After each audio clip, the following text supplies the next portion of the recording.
आता आम्ही आलोय सगळ्यात एक्साइटिंग साईट वरती. लाईव्ह एक्स्कवेशन साईट आहे इथे. हो, अगदी खरं आहे. म्हणजे ते खोदतायत आत्ता आणि आता त्यांना काही मिळू शकते या क्षणाला. सध्या पुरातत्व शास्त्रज्ञ मदुराई जवळील किलाडी येथे भूतकाळ खोदत आहेत. ही साईट 2600 वर्ष जुन्या तमिळ सभ्यतेचे जीवन उलगडत आहे. एक समाज जो व्यापार, शेती आणि शहरी नियोजनात प्रगत होता.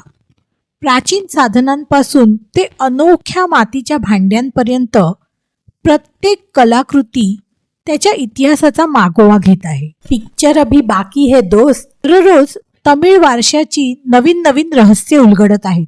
किलाडी येथील पुढील शोध भारतीय इतिहासाचे पुनर्लेखन करेल का? भूतकाळातील या रोमांचकारी प्रवासाचा अनुभव घ्यायचा आहे तर पटकन सबस्क्राईब करा.